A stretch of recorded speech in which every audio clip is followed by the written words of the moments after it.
Greetings, Zombie Slayers, Sleepy Jim here. Welcome to my complete guide on how to complete the Eisendrache Easter Egg solo in the quickest and easiest possible manner. So I'm going to be giving you guys all sorts of tips, tricks, and strategies on how to complete this solo, because I've noticed there are some guides on how to complete this Easter egg co-op, and they just sort of tack on the end, oh, you can kind of do it solo as well. But not too much actually in the way of how to go about doing it solo in the easiest possible way, because it can be quite the challenge, particularly the final boss fight.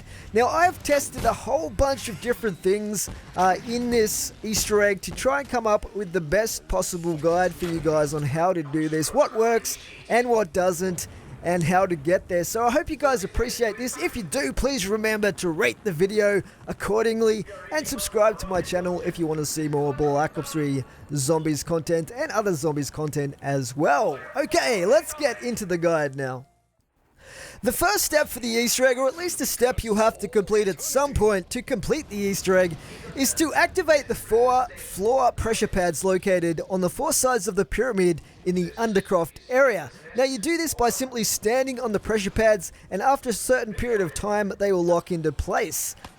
The next step in our journey to complete the Easter egg solo here in Eisendrache is to obtain the Wrath of the Ancient's bow. Now, this bow is obtained by feeding zombies one at a time to the 3 dragon heads located around the map. The first is located here in the mission control room just above the fireplace. The second is located down here in the Undercroft near the pyramid. And you want to feed zombies to the dragon heads one at a time until eventually they've had enough zombies and they will crumble and fall off the wall. So once you've fed all 3 dragon heads sufficient zombies, you can go through to the crypt area where there is a fallen knight, and you can pick up the Wrath of the Ancient's bow, which will swap out for whichever weapon you're holding at the time. Next, you need to upgrade the Wrath of the Ancient's bow. So you'll see me here accepting the upgrade quest for what we commonly call the lightning bow upgrade. It's also called the Elemental Storm upgrade, but this is well recognized as being the most powerful bow, but it also has one of the most important characteristics which we require for the final boss fight of this Easter egg, which is amazing crowd control. Now, you could potentially upgrade to all 4 bows and have those available in the game, but to do this Easter egg, it's much simpler to only upgrade one of the bows, and I recommend, as I said, the lightning bow in order to do this Easter egg. If you feel more comfortable with one of the bows, that's fine, that's up to you. And if you don't know how to upgrade these bows, I will have on screen a link that will take you to a playlist where I show you in detail how to upgrade each of the 4 bows, including this one, the lightning bow. Alright, now we are going to move on to the next part of the Easter egg. So once you've obtained the upgraded bow, just put it back on its pedestal, and you want to come back and pick up the Wrath of the Ancients, which will be in the crypt where you first obtained it. Next, you need to head to the teleporter and shoot the tip of the 6 antennas that protrude from the top of the teleporter. Once you've shot all 6 of those antennas, they will glow yellow, and you will hear an audio cue which sounds like a magua. Now, after you hear that audio cue, you are on a timer, so what you need to do is quickly go and swap out your bow for the elemental bow right here in the Undercroft area, and then you need to go around the map and search for a wisp. These wisps look like glowing balls of electricity, and they can be found in one of 8 locations around the map that will be random each time they spawn in. So I'll show you where these locations are, and then I'll take you through the run that I do to actually find the wisps. Now, there will be 4 wisps. They will spawn in one after the other after you find each wisp in turn. One possible location for a wisp is opposite the power switch on a wall phone. There's another possible location in a small room next to Samantha's room on a globe. Another location is on a box in the corner opposite the lower courtyard wonder sphere. There's also a location on a car tire near Double Tap, just outside the entrance of the castle. Another one is on a desk phone opposite the quick revive machine near Spawn. There's also one on a clock in the barracks area, and on another clock in the mission control room, which is above the fireplace. And the final location is on a radio in the corner of the mission control room across the room from Speed Cola. Now I'm going to continue showing you guys the footage here of the circuit that I ran in this game to find the wisps here in this part of the Easter egg. And basically you want to run from one of the 8 locations to the next in a circuit around the map, checking each one as you go to find the wisp. So here we're looking there, we're going to check down at the car tire, and in this case that's where the first wisp is located, so we shoot that with the bow. Now you want to try and shoot that with your regular shot rather than the charge shot, because you don't want to kill all the zombies in the round. After you shoot that first one, you'll hear another audio cue of the Magua, and after that another wisp will spawn in. So here we find it nice and quick in the very next location that we checked, so that was really convenient. So then we wait again for the next audio cue, which indicates the third wisp has spawned in. And that happens here, so then we just keep running our circuit around the map between these 8 locations to try and find the next wisp location, and here it is here. So really lucky in this game, we got 2 really close together, and actually the 4th one is pretty close as well. So once you've shot all 4 of these wisps that spawn into the map in the allocated time, you will get a much longer audio cue that indicates you've completed this part of the Easter egg successfully, and we can move on to the next step. Now it's worth mentioning you do need to shoot all 4 wisps in the same round, or you will have to repeat that in the next round. So keep that in mind, try and keep the zombies alive, and don't use different weapons apart from your bow on those wisps, or you will fail and have to restart the next round. Also try not to shoot any zombies in the vicinity of where the wisps could be located with your bow, because that could cause the splash damage to trigger a fail on this step of the Easter egg. Having completed the wisp step correctly, you'll notice there is a purple glow in the base of the teleporter. So the next step is to operate the teleporter and go back in time, where you will witness a scene with Dr. Groff. Now there are 3 things you need to do during the limited amount of time you have in this room. One is pick up this blue tube. The second is to come over the opposite side of the room and pick up 2 fuses on that box. And the third thing you need to do is to witness the code Dr. Groff enters into the safe. This will be random each time, and you need to either memorize it if you have some sort of super photographic memory, or you need to write that down. I recommend the latter. After that, you'll be automatically teleported out of this room and back to regular time. Now once you get teleported back, you'll end up back at the rocket test area, and you'll also have a Panzer Soldat that will spawn in. So if you can kill the Panzer Soldat quickly, try and do that as soon as you can, and pick up the part for the Ragnarok DG4 special weapon, which we'll also need for this Easter egg. If you don't kill him though, that's fine, you'll get another opportunity later. But the important thing is, don't kill your last few zombies accidentally and move on to the next round. Otherwise you'll have to repeat the wisp step and get a new code from Dr. Groff by teleporting back, which is a real hassle. Now at this point in the game, you need to have operated the death ray trap located in the Bastion area at least once in order to move on with the Easter egg. So I recommend doing that and collecting the piece for the Ragnarok DG4 special weapon that you'll need to build that later in the game, which is required for the Easter egg. If you're not sure how to build that, by the way, I'll have a link on the screen right now for you guys to check out my guide on building the Ragnarok DG4. So after that, you want to come over to the death ray trap, and you want to place the fuses you picked up when we went back in time to Dr. Groff's laboratory into the side of the machine. Then you want to head to the other side of the death ray machine and flick the switch over from destroy to protect. At this point you can go to the terminals next to the bell tower, and you can enter the code that Groff entered into his safe when we went back in time. So these 3 symbols you want to enter into the terminal here, and in the order that Groff entered them from top to bottom on his safe. At this point we'll hear the successful audio cue, and we can move on to the next part of the Easter egg.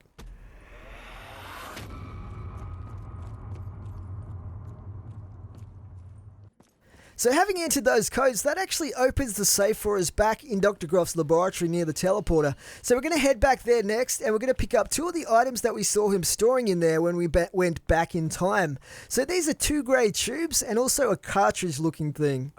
Having collected those 2 items, you want to head back up to the death ray in the bastion area, and you need to place the small grey tubes into the pillars of the death ray machine, and that will actually repair and supercharge the death ray. So that's definitely going to be something that's important for the Easter egg a little bit later on. Now, at this point, you can do the Simon Says puzzle game if you have enough points to get down to the rocket launch area, but in this case, we're going to do that a little bit later, and I'll show you that step of the Easter egg. In this example though, we actually moved on to the next round, and what happens next is we need to go back in time a second time to Groff's laboratory to retrieve an item there. And in order to do this, we need to actually locate those 4 wisps again. So exactly the same steps as we did earlier, we're going to run a circuit of the map trying to find those wisps and shooting them with our upgraded bow, but still trying to keep the zombies alive so we don't end the round prematurely. So exactly as we did before when we did this step in the Easter egg, you want to run around the map in a circuit, checking out each of the possible 8 locations where the wisp could spawn in. When you do find the wisp, shoot it with your bow, and then move on to the next one that spawns in until you have shot all 4 and you'll get the successful audio cue once again. So once again, when you hear that audio cue, it indicates that you can actually use the teleporter to head back in time to visit Dr. Groff's laboratory again. And the reason that we're doing this is the Easter egg requires us to collect 1 more item from his laboratory, and that is a stone tablet. Said stone tablet is located in a little lockbox here. Now, to get into the lockbox, you need to come over to the corner of the map here, and you'll see a machine which has a slot for the cartridge we picked up from the safe earlier. Once you enter that, the box will spring open and you'll be able to grab the stone tablet. And just like before, we'll automatically be teleported back to the present day, and we'll end up in the location where the rocket launch area is, and we'll also get a Panzer Soldat spawning in a second time. So if you haven't already collected that part for the DG4 that the Panzer Soldat drops, this is your opportunity to kill him and pick that up. Okay, for the next part in the Easter egg, what we're going to be doing is going back to the death ray and setting it back from protect, which we set it to before, to destroy, which it was set on originally. Now, after that, what you can do is the memory game. So you need to do this in 2 locations, one of which is located here next to the bell tower. So click on the console located here. Playing solo, we have an advantage that we can press pause and simply write down on a piece of paper the order of these 4 symbols that you're shown at this point. Or you can remember them if you really want to and be super legit with the memory game. But after that, what the game will do is it will show you one of those 4 symbols on the large central monitor screen, and you need to click on the smaller monitor where that symbol was originally located as you were shown at the start of the game, and just repeat that a number of times until you get the little successful ding audio cue. Now, after you've done that, you need to head down to the second location and repeat exactly the same puzzle. It's no faster, it's no more difficult, it's pretty much exactly the same, but with the symbols in a different order. And that location is on the terminals, which are down at the rocket launch area. Now, if you do happen to fail this puzzle, you enter the symbol too slowly, or you enter the wrong symbol or something like that, all you need to do is wait a few seconds and the puzzle game will reset and it will show you a new set of symbols, and then you just repeat it again. However, if you do it successfully, say up top there, and then you come down here and you fail this one, you actually need to repeat both of them until you get them both done correctly. Which would be a bit of a hassle, but to be honest, it's a super easy step. Playing solo, you just want to make sure you've kept either a couple of slow zombies like I have right now, or a single zombie that you can run around. It's really not that difficult to do and to complete this part of the Easter egg. It's worth mentioning too that you can actually do this memory puzzle step of the Easter egg earlier than I'm doing it here in this game. You can actually do it straight after you've opened Groff's safe if you want to, but we headed into a round pretty quickly after that, so we just left it to later. Alright, one of my favourite parts of the Easter egg now. We have to head back up to the Bastion. Having completed the memory game successfully, you'll see that the death ray is now supercharged, and there is a green button lit up on the back of the death ray. So of course, you want to press that button, and when you do, you'll fire the supercharged death ray at the rocket that was taking Dempsey 1.0 to the moon that we saw take off when we first spawned into the game, and that will actually shoot down the rocket and bring Dempsey back down to Earth.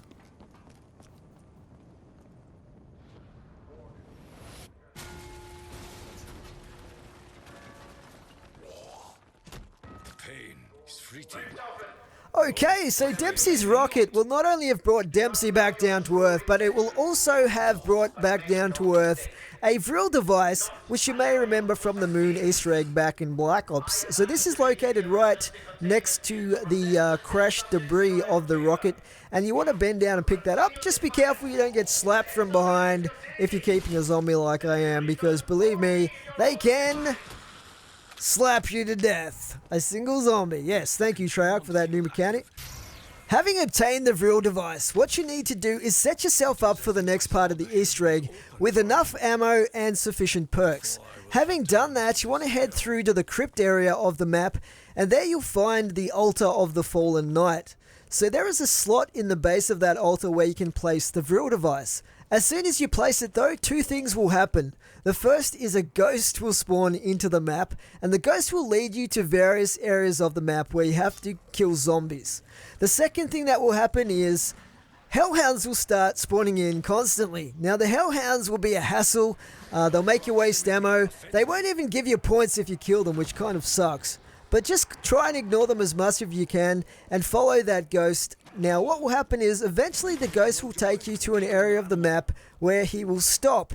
Now when that happens, a large white circle will appear on the ground, and you need to kill zombies within that circle using the elemental bow indicated by the glow around the edge of your screen. So if you're playing solo, I recommend only upgrading one of the bows, and then it will by default will be that particular bow that you can use for all of the different locations. So the first location is right here outside the entrance of the castle. This particular location is special. You need to place the tile in that slot right there in order for the souls to be absorbed. Everywhere else that he stops in the map, you won't have to place anything. They will just be absorbed automatically.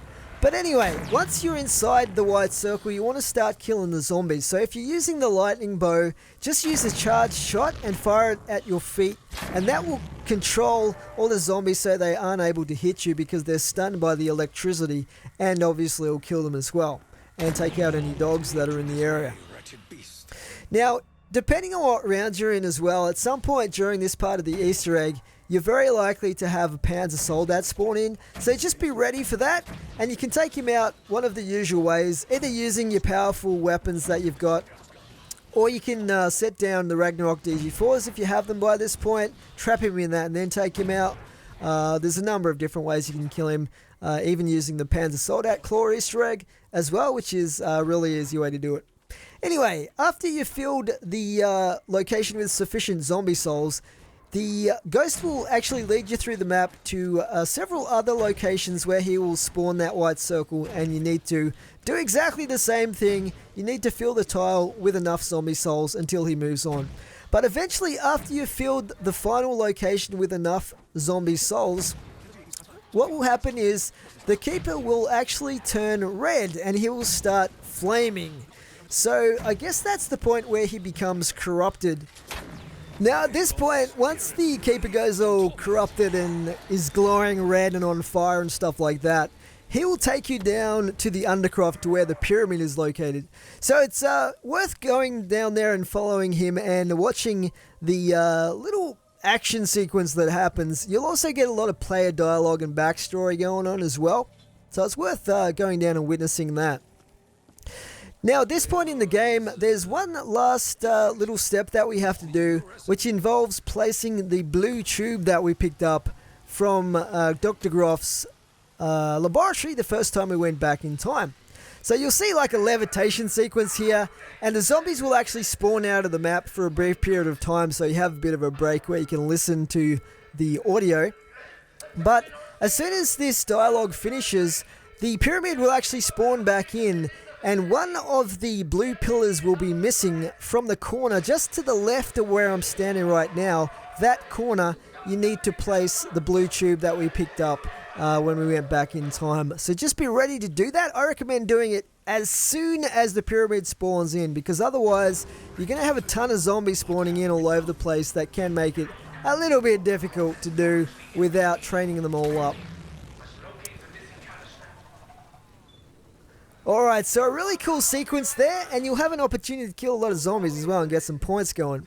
Now at this point in the video, I had to build the Ragnarok DG4 still, so I needed one more part for that. So for that I headed down to the rocket launch area and waited for a test sequence so that I could initiate that with the levers and get the final part for the Ragnarok DG4. So this is necessary in order to get into the final Keeper boss fight, and also to actually get through the boss fight in order to do damage to the Keeper. So very, very important that you get the Ragnarok DG4s to do this Easter egg.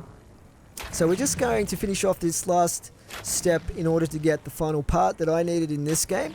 If you're not sure how to get the Ragnarok DG4s, you can check out a guide on my channel which shows exactly how to do that in more detail as well. Alright, so now we have that final part, we can head up and craft the DG4s at one of the workbenches, and then we are pretty much ready to actually go into the final boss fight against the Corrupted Keeper. But before we do that, I'm going to talk about gobblegum, I'm going to talk about perks, and I'm going to talk about weapons that will enable you to beat the Keeper boss easily playing solo. Because up to this point, although there's been a lot of steps to remember and it's been fairly complicated, it's really, really easy to get to this point in the Easter egg. The part that people are finding difficult is beating the Keeper boss at the end. So I'm going to explain exactly how you can do that and what weapons you can use to get you through that fight. So first up, let's talk about gobblegum. The gobblegum that I recommend, if you follow the exact method that I do and use the weapons that I do, you won't really need too much ammo. So if you're having trouble getting through the boss fight and you're running out of ammo, yes, maybe a cash back would be good, or maybe something like the alchemical antithesis. Now, one thing to keep in mind with the alchemical antithesis, that replaces ammo based on the points that you are earning. So unfortunately, you don't earn any points off the skeletons that you have to kill in the final boss fight. You only get points off the dogs that spawn in the second phase of that boss fight, and you don't get that many dogs, so you might get back like 40 rounds or something like that per usage of alchemical antithesis. So I don't really recommend needing that at all. What I do recommend, if you think that you might go down, and it's I guess a possibility that you should consider, is using the aftertaste gobblegum. So aftertaste, if you have your perks and you go down and you have quick revive, you'll get revived and you'll have all of your perks minus quick revive. So that will give you a much better chance of continuing the fight and hopefully getting through it alive. So that's what I would recommend. If you don't use aftertaste, probably use something that gives you ammo back. In terms of perks, you could use something like a perkaholic to give you all the perks in the game if you've got a lot of them up your sleeve, but it's not really necessary. The necessary perks, in my opinion, are Juggernog, obviously, Double Tap, and Speed Collar. You probably also want to have Quick Revive, but in this particular game I used Mule Kick so I could have a third weapon, but it wasn't really necessary. In terms of weapons, a lot of people make the mistake of trying to take out the Corrupted Keeper with their upgraded bow with charge shots. It simply doesn't do enough damage. What I prefer, and what is very, very fast and effective, as you'll see in this footage, is using the upgraded Pack-a-Punched version of the Drakon, so the Bahamut. Now, an alternative to that is the upgraded Sledgehammer, but unfortunately that runs out of ammo really quickly and doesn't have the range or accuracy. So try and use the Drakon Pack-a-Punched. As your other weapon, you're obviously going to have your upgraded Lightning Bow. Now, the Lightning Bow is highly recommended because it stuns all of the skeletons in this case that are in the vicinity. So that protects you from getting hit if you shoot it at your feet. The other thing is it does a ton of damage and kills them as well, which is always good. The other thing to consider is getting monkey bombs. So you might have to hit the box a fair bit until you eventually get them, but they are almost essential in terms of how useful they are for this final boss fight if you're playing solo. The other thing that you want to make sure just before you head into the fight is that you've got full ammunition and that you've got a fresh zombie shield. And you can also consider something like getting the Panzer Soldat helmet. Although that's not necessary, that is helpful against the Panzer Soldats that you'll have to fight in the final boss fight. So once you're 100% ready to head into the final boss fight, in other words, you've got a fresh zombie shield, you've got full ammo, you've got your gobblegum ready to go, all of that stuff, head over to one of the pressure plates around the pyramid, slam down your DG4s with the anti-gravity trap, and that will automatically teleport you inside the pyramid where you're in like a circular room. It's really dark and hard to see, and this is where we have our final Corrupted Keeper boss fight. So there are 4 different stages to this boss fight, and if you have enough damage, which you should have if you have the upgraded Drakon, then you can get through this boss fight by skipping some of the very dangerous mechanics. So first up here, what's going to happen is the Corrupted Keeper has a ton of skeletons that spawn in this first phase that attack you. He also uses stuff like the skull attacks. He uses the rune prison attack like the fire bow, and he'll also have an attack which incorporates this electrical charge. Now, if you don't have the charged DG4s to place down, that can insta-kill you unless you're hiding behind one of the pillars. But if you do have them charged, you want to plant them in the middle using your L2 if you're playing PlayStation 4 to use the trap attack. That will actually trap the Corrupted Keeper, and his chest will open up and glow yellow. Now, we've already seen there, basically I just nailed him with a ton of shots from my Pack-a-Punched Drakon, and that does so much damage that it instantly got us to the next phase in the boss fight. So at this phase, what's going to happen is you're going to have a bunch of Panzer Soldats spawn in, but just before they spawn in, you'll notice the Corrupted Keeper dropped a max ammo for us in the center of the map. So you just want to grab that, and make sure you remember to pick up your DG4s, because you need to charge them, and if you don't charge them during this fight with the Panzers, potentially you could run into problems with ammo or other problems with the electrical attack and stuff like that. But anyway, with these Panzers, don't panic. All you want to do is use your monkey bombs, throw your monkey bomb as soon as they spawn in, so all the skeletons are distracted by that. Then you want to nail these Panzers in the chest with your charged upgraded bow shots. So the lightning bow does a ton of damage to these guys, as does the Pack-a-Punched sledgehammer and the Bahamut as well, for that matter. The other thing is every now and then you can shoot out your feet or just in front of where you're running a charge shot, so that will control all of the skeletons, so they don't do you too much damage. The other thing is, don't get too close to these guys, because that flamethrower attack that they do stuns you and does quite a bit of damage. And if you get too close as well, they are much more likely to hit you with those blue projectiles that they shoot at you. And those things are really bad news. Like, they do a ton of damage and they'll stun you as well. So make sure you chuck your monkeys out every now and then just nail these guys in the chest. Try and train them around. Use the pillars for cover from those blue things that they shoot at you, and eventually you'll kill all these guys. Every time you kill one, a max ammo will drop in the center of the map as well, so make sure you're watching for that and pick it up. But eventually, during this particular phase of the fight, you should have charged your DG4s back up to full again. Now, that's good news, because it means you don't have to worry about getting electrocuted by the Corrupted Keeper electrical attack when he eventually gets to that. So this third phase of the boss fight, he spawns in a complete ring of those fire rune prisons, so make sure you're just outside that ring, but you don't want to get up against the wall that's really hard to see at the back of the room, because that's where the zombies can press you up against the wall. Not zombies, skeletons. They can trap you up against that wall, and then it can be bad news. So again, just watch out for the skulls, those fire runes that he spawns in, and eventually you're going to get another electrical attack. When that happens, you want to go in straight away as soon as you see it and slam down using L2 your DG4 trap again. So this will trap the keeper just like it did the first time in the first phase of this boss fight.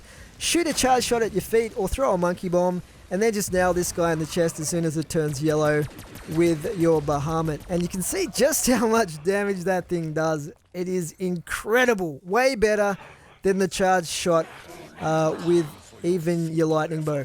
So once again, straight away, don't forget to pick up your DG4s out of the center so you can charge those up again. Now, the fourth phase of this boss fight, you're going to get yet another wave of Panzer Soldaten. So you should have your max ammo though.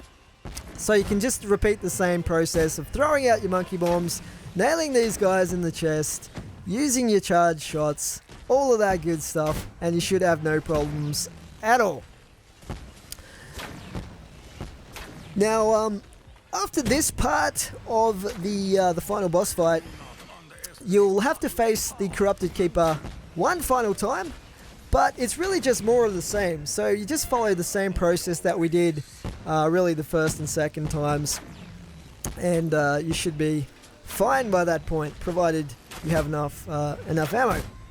So you may have noticed that this particular strategy that I'm using, I didn't even let the Corrupted Keeper fire off a single electrical charged attack at me because we were able to block that with the DG4s every time. So it's a really fast strategy. It's almost impossible to do this boss fight faster solo, except for the part where you're running around killing the Panzer Soldaten, and even that has to be a necessary length to charge the DG4s. So you can see here my DG4s are not quite fully charged yet at this point. We've still got a couple of Panzer Soldaten to go though. But if you've got to this point, you pretty much should pretty much have it nailed down. But don't do anything stupid. That's all I can say. All right, so we've charged the DG4s again, and this should be the final time that we need to use these as well. So just to repeat, if you do happen to not do enough damage to skip past the electrical attacks with the Corrupted Keeper, just make sure when you see that ball of lightning in the middle that you hide behind one of the pillars, because when that goes off, it will instantly kill you if you're not behind a pillar protected from it. So what I do is I shoot a charged arrow shot at my feet, and then I hide behind a pillar until that goes off. Alright, the final phase of the Corrupted Keeper fight here. So basically, it's just going to be, you know, dogs are going to spawn in every now and then. You're going to have the skeletons. You're going to have the skulls attacking every now and then. You're going to have the fire runes that are spawned in a ring around the center. All of that good stuff, but we're used to it by now, so just fire a charge shot. You'll have tons of ammo following this strategy, so you can just shoot it a charge shot in front of where you're running to every now and then, or in the center there, and that should keep you safe from the skeletons and the dogs. So it's pretty simple, really. So anyway, eventually the Corrupted Keeper will attempt another electrical attack by spawning in that ball of electricity in the center of the map. Now, as soon as you see that electrical attack begin, like right here, again, use your anti-gravity trap with your DG4s. Make sure you remember which way the keeper's facing. Shoot a charge shot at your feet to protect yourself from zombies. Throw a monkey and then just nail this guy in the chest with the Bahamut. Once you've done enough damage, he will spin around, and that is it. Game over. Corrupted Keeper. It's not quite the end of the Easter egg just yet though. There are a couple of very simple steps left. After the boss fight, you'll automatically be teleported back to the Undercroft, and when that happens, you can actually collect the summoning key from in front of the pyramid right here. Once you've picked up the summoning key, you need to take that up to the terminals, which are located next to the bell tower. Now, once you get up to the bell tower, you need to place the summoning key on top of the consoles for some reason, and you'll get a final really cool sequence where all the rockets at this base here in Austria are launched at the moon. It is awesome. Very reminiscent of the moon Easter egg. And that is basically it, guys. That is the end of the Easter egg. You'll also get the achievement My Brother's Keeper for completing this. And you'll get a final cutscene, which is really touching and important to the storyline as well. I'm not going to show you guys the cutscene, partly because I don't want to spoil that too much for you guys if you haven't done the Easter egg yet, but also because it's very prone to copyright strikes. But I hope you have enjoyed this guide. I've tried to show you everything in detail so you can skip to parts that you're trying to figure out, and it's useful for you. Please remember to rate and comment if you haven't already, and subscribe to my channel as well if you like the zombies content, and I'll see you guys in the next video. Thanks for watching. Slippery Jim out.